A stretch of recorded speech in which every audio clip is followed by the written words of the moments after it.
If you're new to this channel, you may consider subscribing and hit the bell icon so that you continue to receive the updates. Please share it with all others who might benefit. Let's get started. This data set is about customer segmentation. No, we are not going to do customer segmentation here, but we are taking it up as a predictive exercise. So the background goes like this, that there is an automobile company which has been driving a certain segmentation strategy in the existing markets. Now, they have reasons to believe that the same strategy would work for newer markets.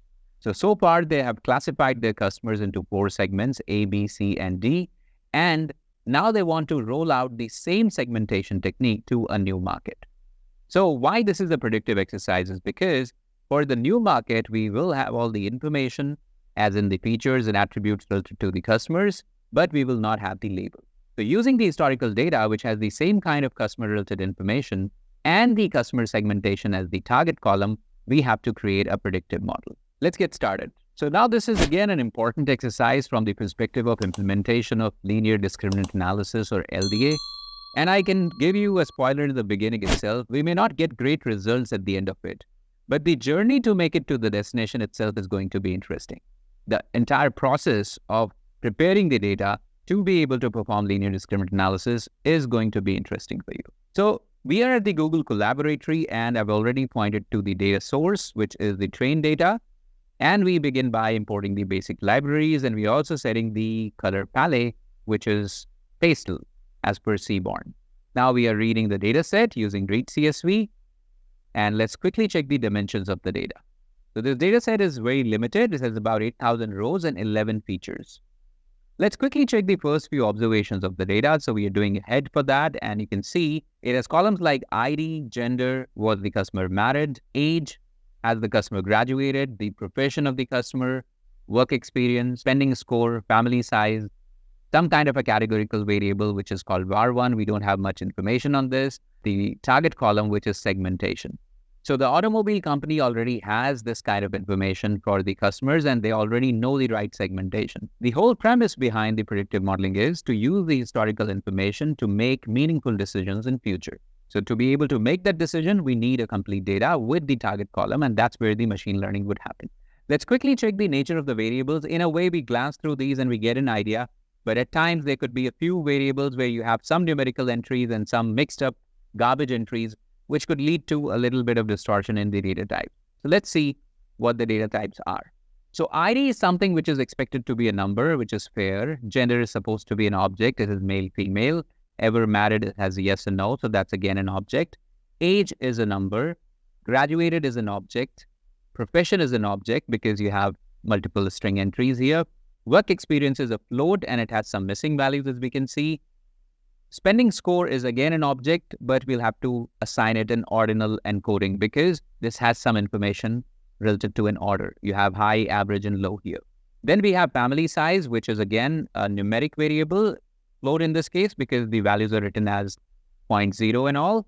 And var1, or some kind of a category, which is again an object. And then segmentation, which is the final target column, which has 4 levels, A, B, C, and D. Let's quickly check the presence of duplicates in this data with the help of ID.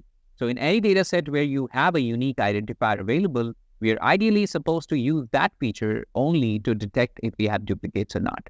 So we will not do duplicated on the entire data. Instead, we will check it only on the ID column. So we are doing that using Panda's duplicated method. Subset is ID, and checking a sum total, which gives the number of duplicate rows. We don't have any. At least as far as the ID is concerned, we figured out that we don't seem to have any duplicate entry in the data. Now, ID would never be a good predictor of anything. Now, this is a popular data set, and a lot of people actually have used the ID column to predict the segmentation of the customer. The point is, should we be using the ID column to predict the outcome? The answer is no. So even if you get amazing results by incorporating some useless information in your models, you should never give in. Instead, we will drop the ID column and move ahead. So in the next step, we drop the ID column, and now we are checking the segmentation column or the target column quickly to get an idea about the distribution. So we will take the segmentation column and do a value count on it quickly. And this kind of tells us that all the categories are comparable in counts. We would not say there's a lot of imbalance because the highest is around 2,200 and the lowest is about 1,858. So that's still respectable and comparable, I would say. If you want to visualize the same information graphically, we can, of course, use a plt.py, and we can use the value counts here, which is what you see here, and the index just to get the labels. So index of value count will be what? DACB, the way this is here. And then colors as per the color palette. Even if we don't use it, it'll give us the pastel colors because we have said it in the beginning. And then we are displaying the values there up to 2 decimal places. So we are displaying a floating point number with a percentage literal up to 2 decimal places. Let's do a plt.show and see what's the output. So here's the output. So the values look nearly comparable, and so are the proportions, ranging anywhere between 23% to 28%. This all would add up to 100. That's how a pie chart is always supposed to be. Now let's quickly move on to check the presence of missing values in our data. So to begin with, we are doing dataframe.isNull.sum, and just isNull.sum gives us the missing values by each column. We are doing another .sum to get the total missing values in the data. Let's see what it is like. So it says, yes, we have about 1,582 values missing in our data. Now there is a check that we are performing. What is this proportion compared to the overall data? So what we're doing is, this isNull.sum, returns 1,582. We are dividing it by df.size. Now df.size is nothing but the product of number of rows into number of columns in the data. So this df.size returns how many data points are there, or how many cells are there in our data frame. And then whatever is the outcome, when you divide a smaller number by a larger number, you'll get something in fractions. We are multiplying it by 100 to convert it to percentage, and finally rounding up the output to 2 decimal places. This will tell us what percentage of values are missing in our data. And it's only 1.96. So if you see, the proportion of missing data is rather limited. Please note, this is not the percentage of missing rows in the data. We are looking at a data frame level, and we are saying there are certain blank cells divided by the total number of cells that should have been occupied. That's the product of rows and columns. So at this stage, with this smaller proportion, we could have even chosen to just drop the rows that contain missing values. But let's say we choose to, in this case, proceed with the treatment. So let's now check column-wise missing values. So we can get that by just doing isNull.sum.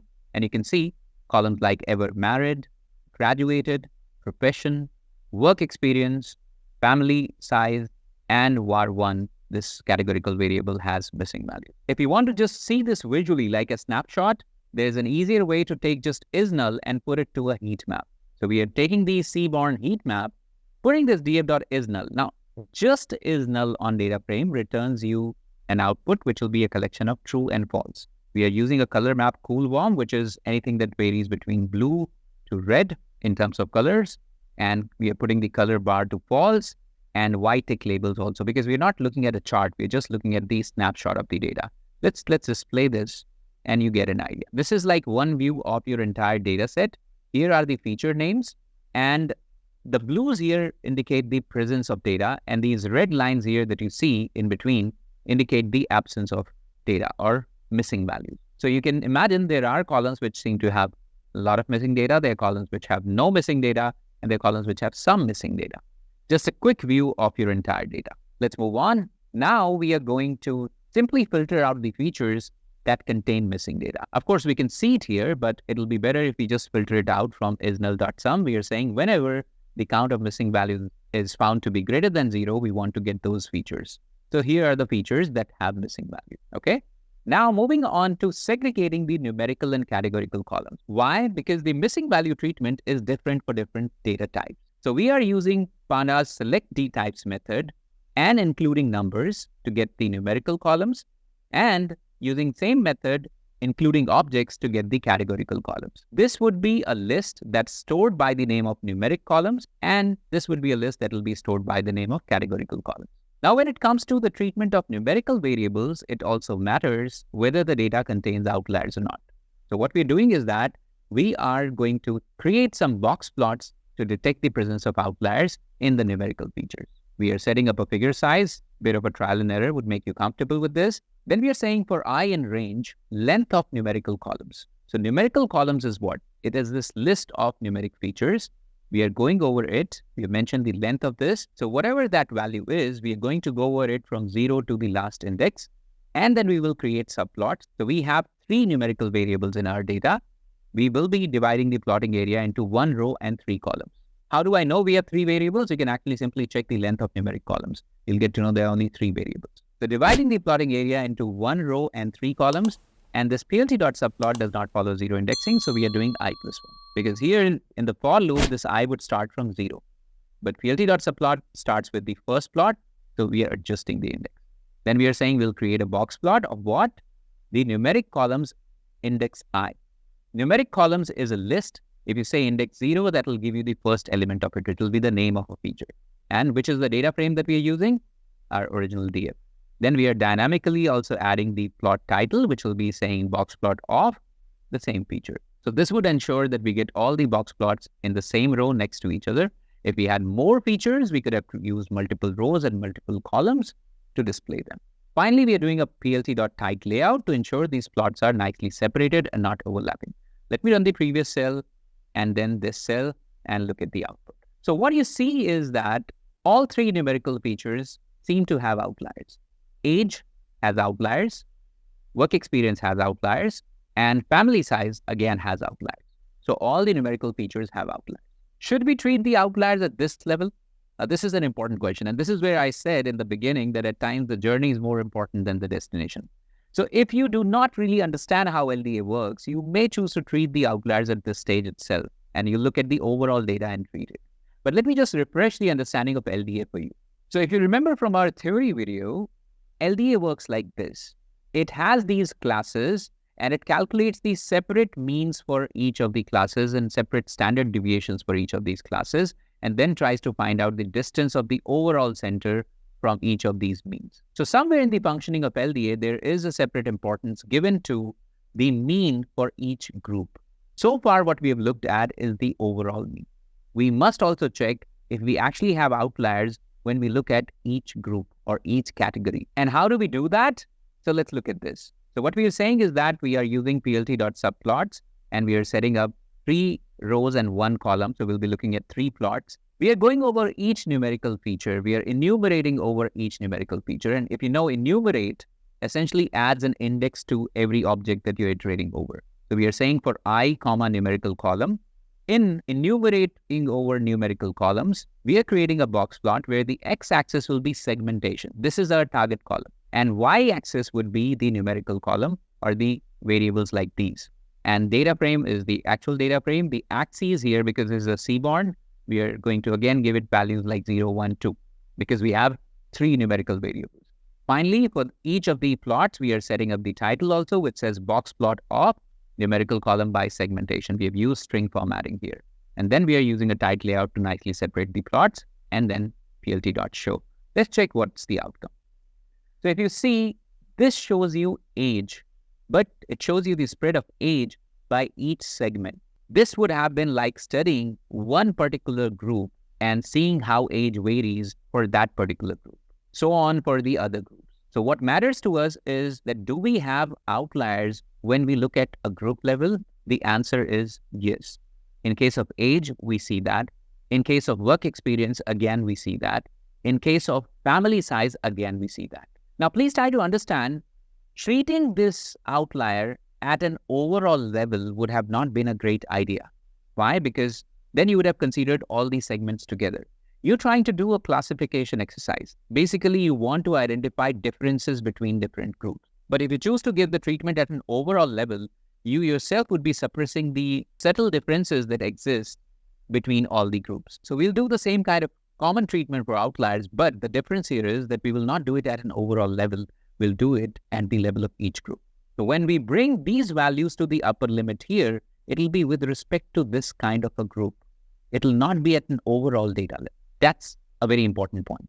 Now, before we treat outliers, we are moving on to treating the missing values. We are saying for each column in numerical columns, we will take the column, apply fill_NA method. This is a pandas method for treating missing values. But what are we imputing it with?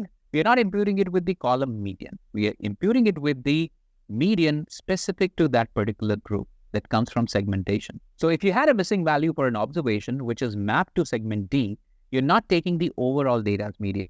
You're taking median corresponding to all the observations that were mapped to group D. That's the difference. So this would be done for all the features through this loop. And the same treatment would be done for categorical columns. The difference is in case of numerical columns, we used median, which is a central tendency. And why we use median? Because so far we have not treated the outlier. So we should not be using mean right now. But for the categorical columns, we'll be using mode. Now the syntax here is slightly different. So we are using the same dot transform here, but we don't have a direct function for mode like mean and median. Why? Because there could be multiple modes for a given data. If you know the central tendency, you would understand that for a given data, mean and median are uniquely defined, but mode is not uniquely defined. A data can have multiple modes. After all, it's about the frequency of occurrence. So we are saying of all the modes that can be computed, we will take the first mode. This is a simple lambda function which says that we will calculate the mode, and this I log 0 represents that we will take the first value of mode. So for all the categorical columns at one go, we will treat them missing values with the mode. Just to be on a safer side, we can double check if all the missing values have been treated or not. So we can once again do isnull.sum, and we get to know that we don't have any missing value in our data any further. So far, we're done with missing value treatment. We've already checked for the presence of duplicates and removed the ID column at the beginning. Now moving on to the treatment of outliers. So this is the general function which detects the upper and lower limit of outliers. So we are writing a function called calculate limits, which takes an input, could be a specific group, and then it calculates the 25th and 75th percentile, calculates the difference between 75th and 25th percentile, which is known as the interquartile range, and then simply applies the formula for lower and upper limit. If you followed previous videos, you would understand this very well. So we are going to use this function at the next stage. Before we go there, let's just see when we group by the segmentation and calculate the median, how does it look like? In a way, we already applied it earlier, but let's just see how it is here. So if you look at the output, this is grouped by the segmentation A, B, C, D, and the age here for that matter, there are different values of age. So group D has a much lesser age compared to the other groups. Now you get that? Why we chose to impute the missing values with respect to the group-specific median and not the overall median. Similarly, work experience, if you see, it shows this one value here, which is the median for everybody. That's interesting. And family size, again, shows different values, 2 for A and B and 3 for C and D. These are the median values that we see. Okay. Now, once again, for the outlier treatment, we would want to treat the outliers as per the group-specific upper limit and lower limit. So how do we do that? First of all, it will be only applicable for numerical column. So we are going to group by the segmentation. We will choose the specific numerical column. Now, this is going to go column by column. What you see here above is the output of all the columns taken together. So you get an idea of what this segmentation grouping by the numerical columns is supposed to do. That's what we're doing here. And then we are applying the function that we defined above, which is called calculate limits. So what does it do? For each column, it is going to calculate the upper limit and lower limit. Upper limit is the limit above which a value is an outlier. Lower limit is the limit below which a value is an outlier. So let's understand what we're doing here. We are going over each row and we are finding out the minimum of the observation that's present there versus the limits row segment 1. So let's understand what is this limit row segment 1. Now, if you know, this function would return two outcomes. Lower limit will be index 0 and upper limit will be index 1. So when we say 1 here, we are essentially referring to the upper limit. We are going to take the minimum of the actual value or the upper limit, which means if you have an observation which is greater than the upper limit, it will be brought to the upper limit. Similarly, we are taking the maximum of the observation that's present in the data against the lower limit. The index 0 of this entire output would be the lower limit for the feature. So if you happen to have any observation less than the lower limit, it will be actually brought to the lower limit. This is what this code intends to do, which is called winsorization. But the difference here is that this is not being done at the overall column level. We are doing it at the group level. That's something which is relatively new to us. So if we have done this properly, then let's check once again with the same code if we still have outliers in our data. We'll look at exactly the same way as we had seen it with respect to groups. Now, if you see, we don't have outliers here, we don't have outliers here, and we don't have outliers here.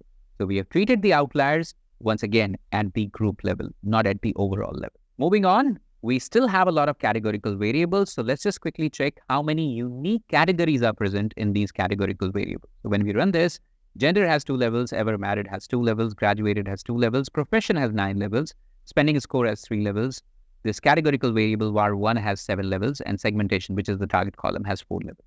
So we don't seem to have abnormally high number of levels in any of the categorical variables. Generally, a red flag arises when we have more than 15, 20 categories, but we seem to be well within the limit.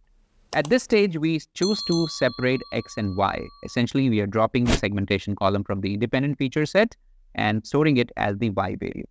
If I were to show you the head of the data set, it looks like this. So these gender, ever married, graduated, profession, pending score, and this var1, these are the categorical independent variables that we have to perform an encoding for. Now, if you see, of all these features, this feature seems to be ordinal in nature because it's talking about something being low, average, or high. So we have to respect that order because that's the way information has been captured. Now, the limitation is the models don't really get to understand strings. So we will have to tell the model that this variable comes with a certain sense of order. And how do we do that? We simply use the dot replace method on the same column. We are overriding that column. With dot replace, we are passing a dictionary. We are saying low would be 0, average would be 1, and high would be 2. And this kind of an operation in itself would not change the data type. So we have to typecast it explicitly to an integer. This one-line execution would ensure that this pending score column would be converted into 0, 1, and 2, wherever these labels appear. Let's run this. Now, for the other column, since we don't have any specific intelligence for the sense of order, we are choosing to go ahead with one-hot encoding. So that's something which will be done using getDummies. What we're doing is we are printing the shape of the data before applying one-hot encoding, and then we are printing it after applying one-hot encoding. You know, one-hot encoding would increase the number of columns generally for any variable which has more than 2 categories. For binary, if we apply that and we do drop first, it will be just one column that will be left with. So for binary variables, the number of columns will be the way they are to begin with. But for any variable with more than 2 categories, it increases the number of columns to n-1 columns. Let's do that. So to begin with, we had 9 features, and now we have 22 features. Now for LDA, if you remember, it's important for us to have the variables on the same scale. Why? Because LDA also uses distance. So we are now free to use standard scalar because we've already treated the outliers. If outliers were not treated, we could have used another scalar. Let's call the scalar and do a fit transform on the numerical features. Notice we are applying this scaling only on the original numerical features. There are a number of numerical features you would have added as a result of this one-hot encoding. It generally does not make sense to scale those features again. So those numerical features that we originally had were those 3 features for which we check the presence of outliers. That's a feature list stored by the name of numeric columns. We are calling that list here, and we are retaining the names of the features. Because whenever you apply standard scalar, the data is returned in the form of an array. To store it back as a data frame, we have to use pd.dataframe, where we give this as the first input, and we retain the names of the features. Let's run this. Now that our data has been scaled, we just want to check if we have any kind of correlation between those numerical features. Again, it would make sense to check for correlations only between pure numerical features and not the encoded one. So let's do this. We are just doing a heat map, passing the correlation matrix, setting up a color map, and showing the values on top of the matrix. Now, if you see, age, work experience, and family size, none of these features seem to have any strong correlation, either positive or negative. Diagonal is always supposed to be 1, and that's how it is. At this stage, we call the linear discriminant analysis class, and we want to apply the linear discriminant analysis. Now, this is a classic model, so we don't have too much of a scope in terms of tuning it. The way you would see with other machine learning models, we don't have that. So we'll go with the default and basic version of linear discriminant analysis. Let's just instantiate it. So we have done that. And once the model is instantiated, we have to fit our X and Y variables to it. So let's do this. We fit the independent and dependent variable, and this is called training. And now we just do the predict using the model and passing the independent variable. This generates Y pred for us. Once the predictions have been generated, we may want to evaluate our model. Notice in this case, there is one difference. We have not done a train test split. So giving you an idea how these approaches work when you're participating in a competition. Generally, in case of a competition, how it works is they give you the data in 2 parts, train set and test set. Now, the difference between train and test set is that test set would have all the features that you found in the train set, pretty similar. All the definitions and everything would be identical, but test set would not contain the target column. So most of the places where the competitions are hosted, they don't believe in disclosing the targets in advance because somehow people then try to force fit a model. What they do is they say that we will park the labels of the test set with us. You generate your predictions and submit it. We will evaluate at the back end, give you a ranking on the leaderboard. So in this case, we are trying to approach this problem exactly that way. So we had just one train set. We didn't have a separate test set. We could have partitioned the data, but instead of doing that, we are doing something that's known as cross-validation. Now, there is a separate tutorial that exists on cross-validation and why it is very important. There has to be some amount of validation for sure before you submit your result for any competition or any serious job interview. To do that validation, what we're going to do is we are calling the class called cross-val score from scikit-learn model selection, to which we are passing the model, the X, Y, and the number of cross-validation. The general values for cross-validations are 3, 5, and 10. We are doing a 10-fold cross-validation because this is the most popular value for cross-validation. How this works is that under the hood, it's going to divide the train data into 10 folds, which means it's going to segregate the data into a ratio of 10:90. The 10% portion is parked for validation and 90% portion will be parked for training the model. That's what we are doing here. The reason why it's robust is because it has not specifically chosen just one test set. It is going to check your model on 10 different test sets. And in this process, every observation gets to play the role of train as well as test. Once again, I insist that you may watch that specific tutorial on cross-validation. That'll give you a lot of clarity. But let's just apply this, and it might take some time. Finally, what we are doing is that we are looking at the output. By default, this will be giving us the accuracy scores, and we can manage with accuracy here because our classes were nearly balanced. We didn't have a huge imbalance in our data to begin with respect to A, B, C, and D. So we can do this, and then we're also looking at the average score. Let's run this and see what's the outcome that we get. So here's the output. So if you see, majority of the times we are hovering around 51, 52%, and the average is also 51.3%. Now, a lot of you might say that 51% is actually not a great score.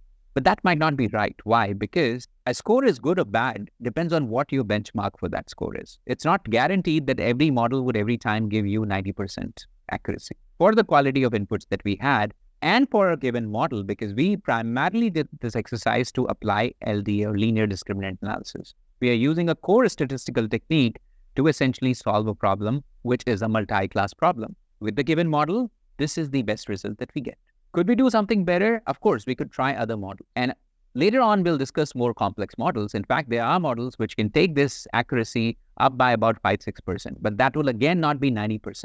But like I said, there are solutions that exist which claim to have a 90% accuracy here, where they're using the ID variable as a predictor. So it's not just the end result that matters. In terms of approach, if we were to recap, we've taken a very sophisticated approach in identifying how we want to treat the missing values and outliers with respect to each group. And that in itself is very powerful because it respects how algorithm works and how the data should be imputed or treated. Considering the approach, if this is the result we are getting, we should be willing to communicate this to our clients. Of course, we can go a level further and we can generate a confusion matrix, which will be in this case a 4x4 confusion matrix. And we'll be able to see at each class level what is the model performance like. We can do a classification report as well to understand for class-wise what is the precision and recall. I leave that for you to try on your own. Hope you had some interesting takeaways from this case study. Thank you.